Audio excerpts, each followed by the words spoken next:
Assalamualaikum warahmatullahi wabarakatuh.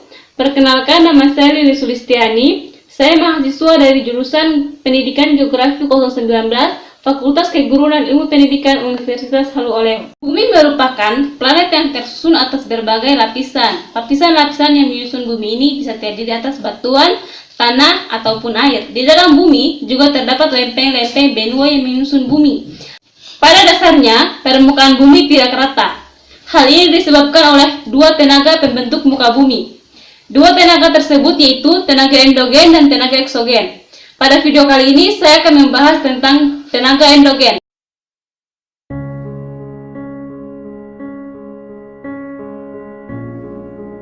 Tenaga endogen merupakan tenaga yang berasal dari dalam bumi yang bersifat membangun atau membentuk permukaan bumi.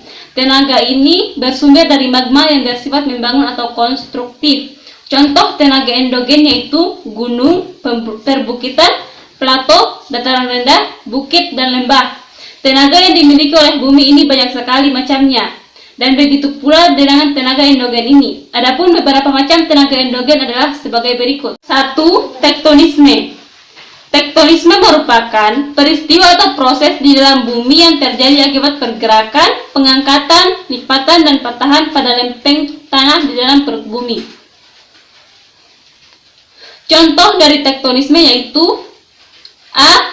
Gerak epirogenetik, yaitu pergeseran kulit bumi yang membentukkan waktu lama dan meliputi daerah yang luas. Gerak epirogenetik tidak menyebabkan perubahan struktur geologi. Gerak epirogenetik terbagi menjadi dua, yaitu epirogenetik positif dan epirogenetik negatif. Epirogenetik positif yang menyebabkan turunnya daratan sehingga permukaan laut seolah-olah naik.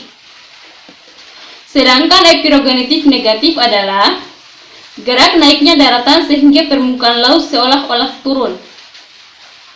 B.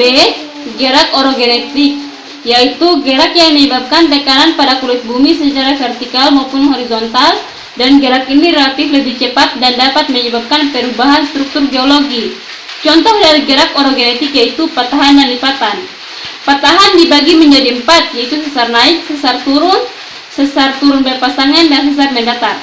1. Sesar naik terjadi saat gerak bumi mengalami tekanan sehingga lempengnya saling bertumbukan. 2. Sesar turun terjadi saat kulit bumi mengalami tarikan ke arah yang berlawanan. 3. Sesar turun berpasangan terjadi saat gerak bumi mengalami tarikan ke arah berlawanan yang menyebabkan terbentuknya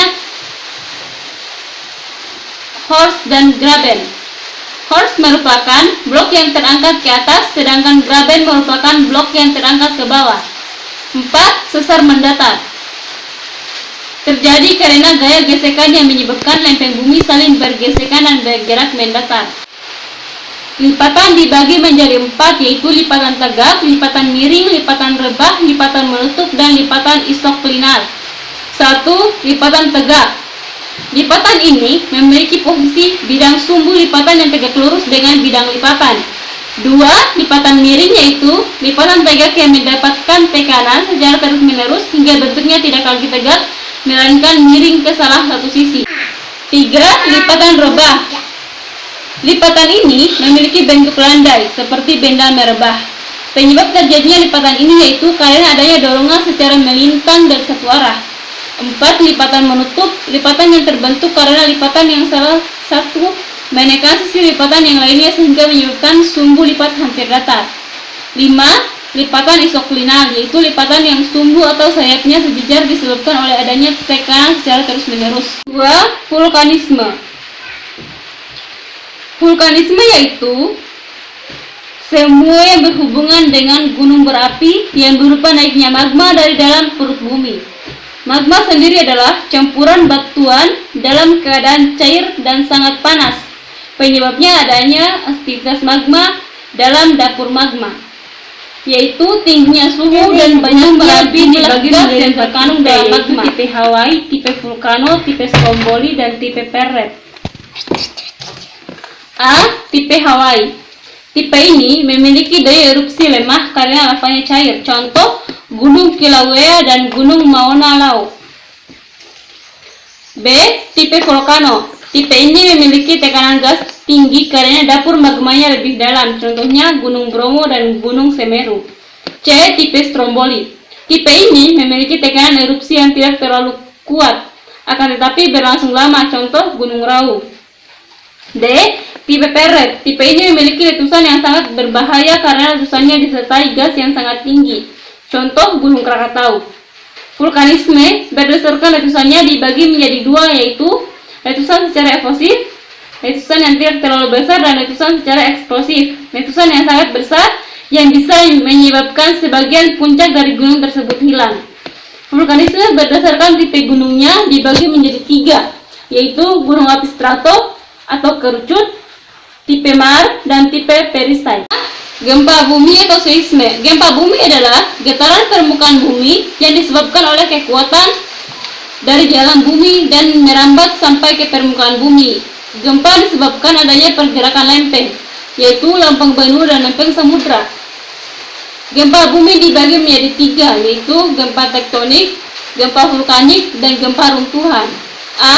Gempa tektonik terjadi karena adanya patahannya dan bersifat merusak. B. Gempa vulkanik terjadi karena adanya letusan gunung berapi. C. Gempa runtuhan yang terjadi karena adanya runtuhan batu atau yang lainnya. Itulah tadi materi dari saya, lebih dan kurangnya mohon dimaafkan. Saya tutup dengan ucapan wassalamualaikum warahmatullahi wabarakatuh.